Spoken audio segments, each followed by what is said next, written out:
Você sabia que o colesterol, ele é um tipo de gordura que faz parte naturalmente do nosso corpo? Pois é, nem todo mundo sabe, né? Mas ele é fundamental para a nossa saúde e está envolvido em diversos processos no organismo. Como, por exemplo, a síntese de vitaminas e hormônios sexuais. Mas, como tudo em excesso, né? Como tudo em exagero, o colesterol alto também pode aumentar consideravelmente o risco de doenças cardiovasculares graves, como o infarto e o AVC. E hoje, para você saber aí de casa, é o Dia Nacional de Combate ao Colesterol. Por isso, a gente convidou o médico endocrinologista, o Dr. Wallace Miranda, que já está aqui posicionado conosco, para fazer um bate-papo no nosso café da manhã e tirar todas as suas dúvidas sobre esse assunto. Bom dia, doutor. Seja muito bem-vindo aqui ao programa Bom Demais. A gente hoje vai falar desse assunto, né, que na verdade é de interesse de todo mundo. Acho que quem nunca, né, sofreu com esse problema de colesterol, quem não tem um parente, né, que tem essas dúvidas. E aí, pra gente já começar esse bate-papo, eu vou começar com uma pergunta base, né? Primeiramente, explicar o que é o colesterol. Eu dei uma síntese ali na chamada da matéria, mas, claro, você como um especialista pode, né, sintetizar ainda mais esse assunto, explorar, né? O que é o colesterol? Existe, de fato, esse colesterol bom e o colesterol ruim, digamos assim? Existe sim, Natália. Então, o colesterol seria aquela substância, aquela molécula, como você mesmo comentou, ela está presente em todo o nosso organismo.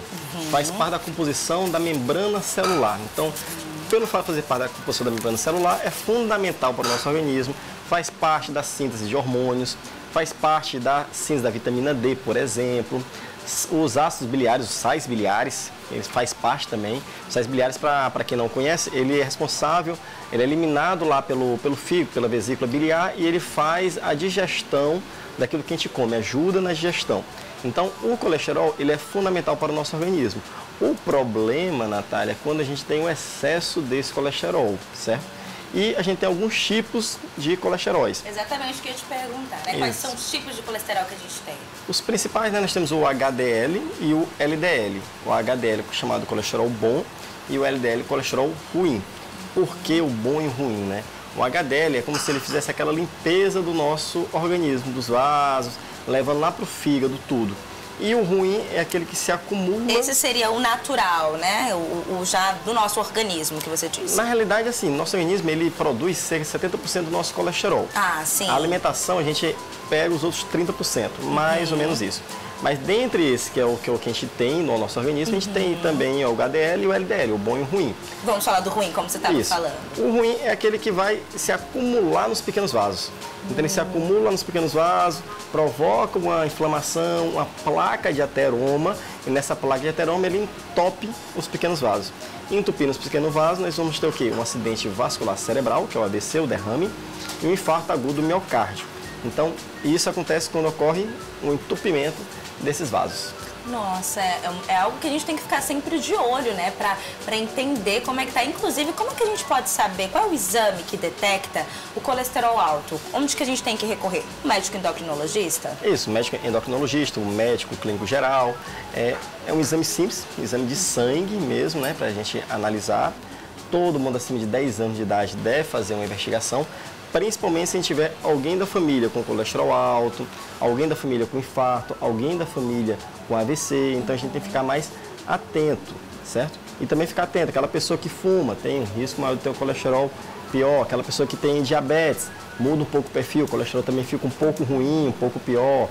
E lembrando que a gente tem essa parte que é 70% que a gente produz e 30% que vem da alimentação. Então, vamos tentar ter uma alimentação saudável, para pelo menos a gente melhorar esse colesterol que a gente está colocando para dentro. Você estava falando sobre fatores de risco, né? A minha mãe que está me assistindo agora, beijo mãe, te amo. A gente estava conversando esses dias que ela sempre, quando ela faz exames, ela tá com as taxas de colesterol alta. Mas a gente já tem esse histórico na família de diabetes, né, de hipertensão. E aí, nesses casos, essas pessoas que estão sempre com essas taxas altas, o que explica, né, essa nuance? É porque, às vezes, a pessoa até tem um controle, mas sempre está apresentando ali uma mudança. Quais são os fatores que explicam isso, doutor? Ou seja, fator familiar que é bem importante. E chama mais atenção também alguns outros pontos que você comentou. Quando a gente vai analisar o colesterol, a gente analisa um pouco mais amplo. Tem que avaliar a família toda, tem que avaliar esse histórico de diabetes, a parte de hipertensão arterial, a parte do tabagismo, cigarro, porque a gente vai calcular o risco cardiovascular, exatamente o risco de ter um infarto e um AVC.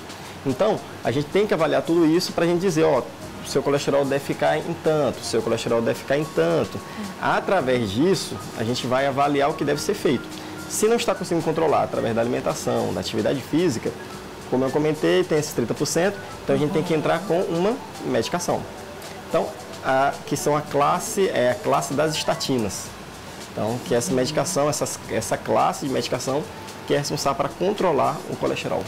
Uma coisa que já é cultural, né, de muita gente, é que a gente é muito negligente com a nossa saúde. Ninguém tem o costume de fazer um check-up, né, de ir no médico, falar, hoje eu vou fazer uma bateria de exames. A gente sempre deixa para ir quando sente alguma coisa, né, e vai, às vezes acaba descobrindo que já está numa situação mais delicada. E aí eu queria saber, no caso do colesterol, o nosso corpo, ele emite algum sinal, algum sintoma que a gente pode ficar em alerta e perceber, tem alguma coisa errada aqui?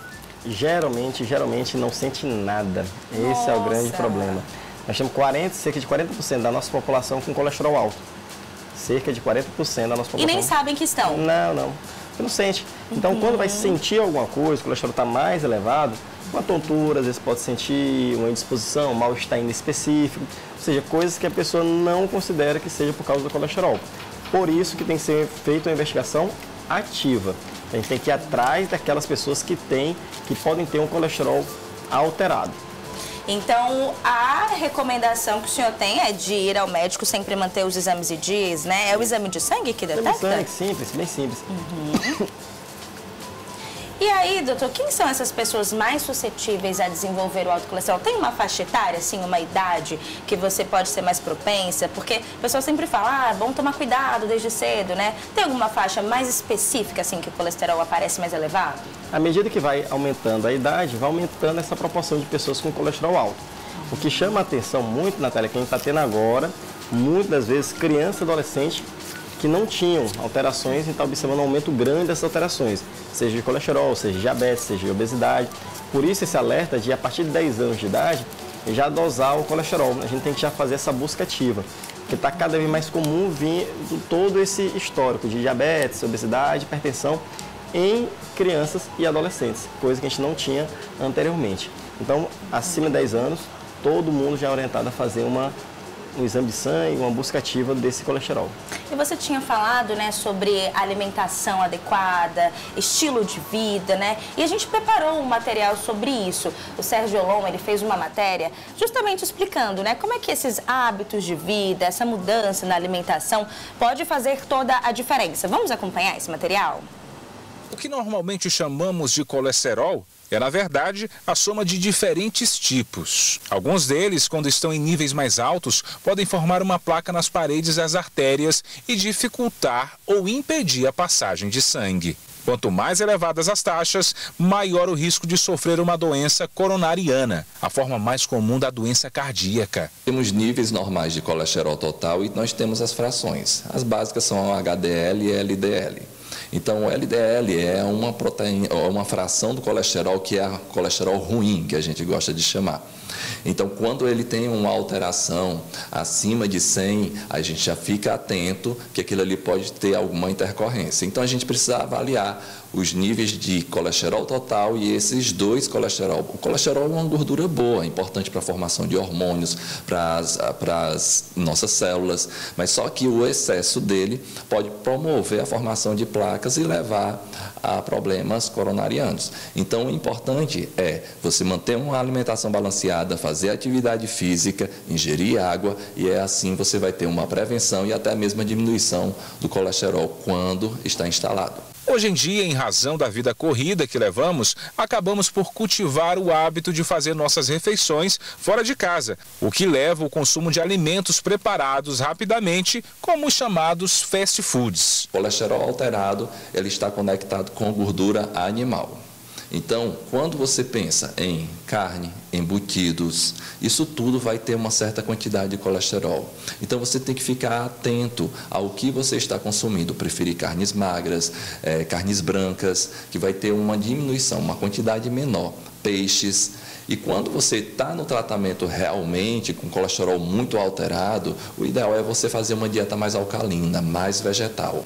Se você for observar tudo que é de alimento industrializado, ele vai sim prejudicar não só na questão do colesterol, como outras questões, né? Questões glicêmicas, dentre outras, que está associado à alta quantidade justamente desses macronutrientes que prejudicam o nosso corpo, açúcares, a gordura. Então, é importante demais a gente ver opções como frutas, iogurte, são opções outras que a gente pode substituir por esse fast food.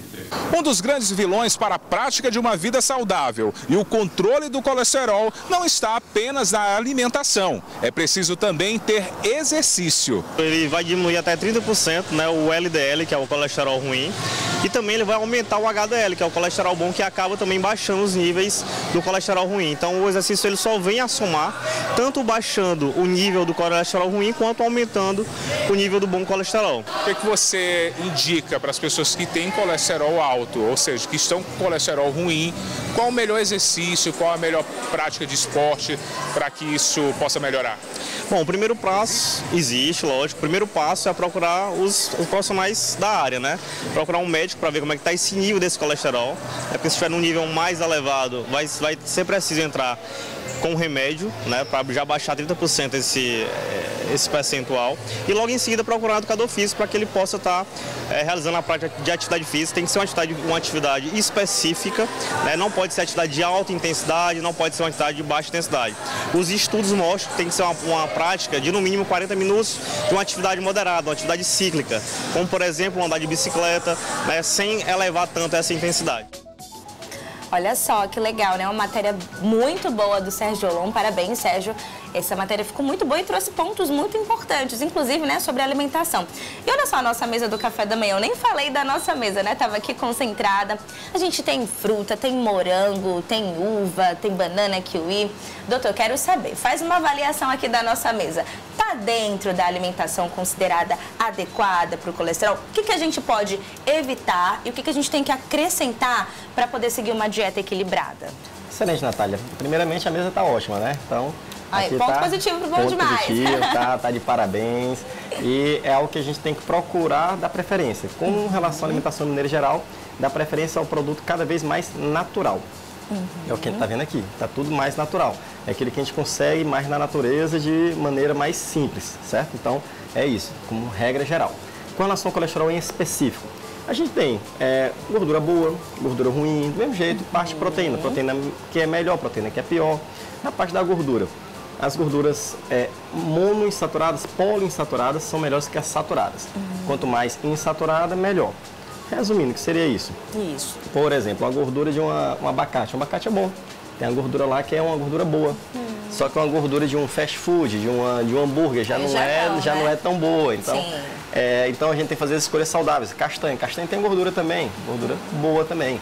Então, a gente tentar dar preferência à comida mais saudável. Não que seja proibida, né? Digamos assim, um fast food, algo do tipo. Uma carne, vai comer uma carne. Dá uma preferência para uma carne mais magrinha, uma carne branca.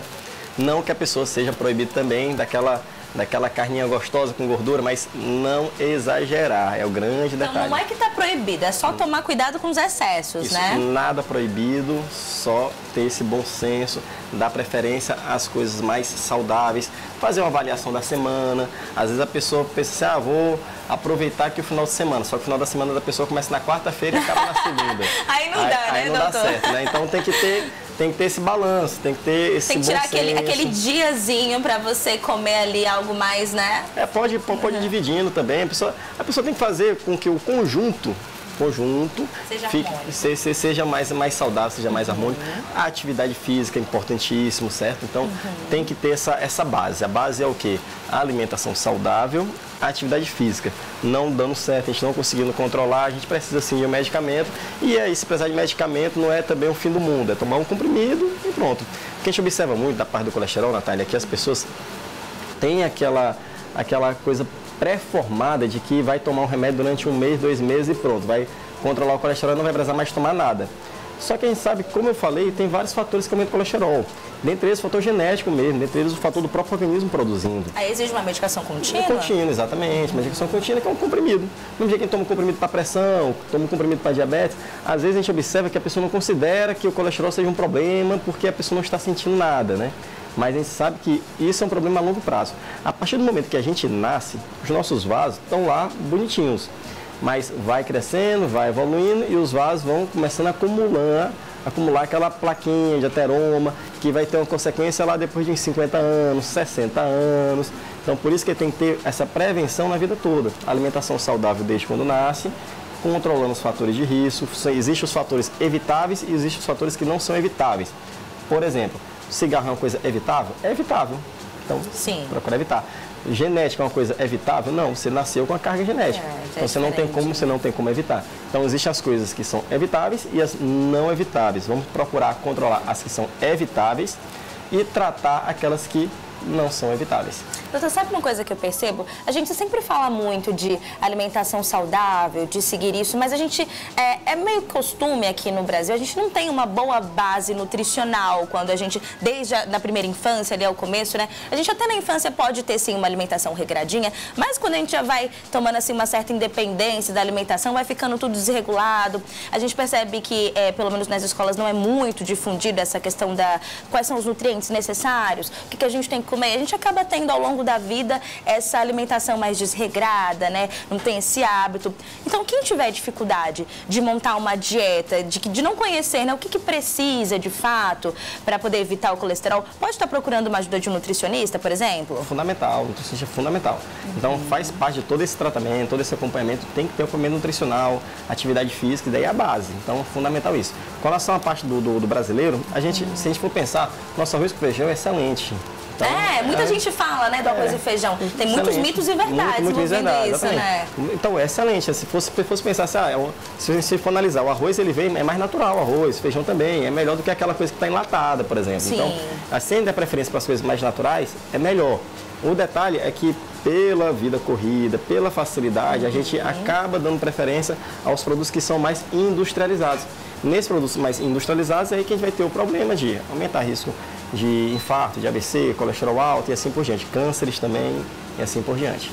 É verdade, uma vez eu entrevistei uma nutricionista e ela falou uma coisa que ficou na minha cabeça. Ela disse, olha, é importante a gente descascar mais e desembalar menos, né? Exatamente. Que é uma base importante. Exatamente. Essa frase é a frase que define muito bem isso daí, descascar mais e desembalamento. Quanto mais está descascando uma bananinha dessa, ótimo. Se você está desembalando, está lá abrindo algum produto industrializado, pior. Então, vamos dar preferência ao que é mais natural. Perfeito. Olha só, eu já estou aqui sentada novamente com o Dr. Wallace para a gente fazer aquele bate-papo que a gente prometeu, aquele bate-bola na verdade. Eu vou pedir já para colocar na tela a nossa primeira perguntinha, que a gente vai ver aqui com o doutor. Olha lá, doutor, mito ou verdade? Pessoas magras não têm colesterol alto. E aí, é mito ou verdade, doutor? Pois é, excelente afirmação, né? Porque a gente tem aquela ideia de que quem é magro não tem colesterol alto. Só que tem aquela carga genética, ou seja, pessoa magra pode sim ter colesterol alto. Então, é um mito achar que pessoa magra não tem colesterol alto, por causa dessa carga genética, desse fator genético. E também, tabagismo também pode piorar isso. A vida que a pessoa leva, às vezes a pessoa é magra, só que leva uma vida não saudável. Vamos para a nossa próxima, dá tempo de fazer mais uma? Mais um mito ou verdade na tela? Olha lá, água com limão diminui o colesterol. E aí? Olha só, água com limão. Então, depende, se o limão ficar a 10 km de distância, que você tiver que caminhar todo dia para pegar esse limão, pode ser que diminua esse colesterol. Aí sim. Muito bom. Mas fora isso, pessoal, água com limão não vai diminuir o colesterol. Vamos para a próxima, então? Dá tempo de fazer mais uma? Mito ou verdade? O colesterol é um vilão para a saúde? Pois é, o colesterol alto, o colesterol ruim, aí sim, mas quando a gente fala colesterol de maneira geral, a gente sabe que é fundamental para a saúde, porque o colesterol ele faz parte de todas as membranas celulares. Perfeito, então. Queria agradecer aqui hoje. Dá tempo de fazer mais uma? Então vamos fazer mais uma, então. Mais um mito ou verdade? Apenas adultos têm colesterol alto. Pois é, o mito, né? Nossas crianças, adolescentes estão cada vez mais tendo doenças de adultos. Então a gente tem que ficar atento para as nossas crianças, alimentação, atividade física. Criança tem que fazer 1 hora de atividade física todo dia. Mas não é aquela atividade física para chegar em casa cheirosinho, não. Atividade física para chegar cansado, suado mesmo, tem que realmente ter uma atividade física até maior. Criança tem que ser criança, criança tem que ficar um pouco mais distante do negócio de televisão, de tela, e estar mais brincando como criança. Então vamos chamar a última, rapidinho então na tela, doutor. Vamos lá. Mito ou verdade? O ovo é o maior inimigo do colesterol. Pois é, o ovo não é inimigo, né? O ovo é um alimento até completo. O detalhe é aquele quando você vai, o ovo frito todo dia, aí não seria tão interessante. Então, é a quantidade e o jeito que é preparado. Mas o ovo é um dos alimentos mais completos que a gente tem. Doutor, rapidinho aqui, a gente teve uma pergunta, uma interação. Obrigada aqui, viu, Raimunda? Bom dia, fiz o exame de sangue, o colesterol apresentou taxa de 210 total, LDL 98. Quais cuidados devo ter para controlar? Raimunda Viana pergunta. Olha, o exame dela tá até bom, né? Porque o LDL dela 98 é um LDL considerado adequado. Vai depender daquelas situações. Vamos supor, se ela tiver um diabetes, tiver histórico de familiar com infarto, se ela fumar, tem que ter um LDL um pouquinho menor. Mas vamos supor que, regra geral, o exame dela tá bom, tem que manter uma atividade física e uma alimentação saudável. Mas como regra geral, tá bom. Obrigada, doutor. Vou pedir com licença que o nosso programa está quase encerrando. Dicas valiosas que você viu aqui hoje. Muito obrigada, viu, doutor? Foi um prazer lhe receber hoje aqui.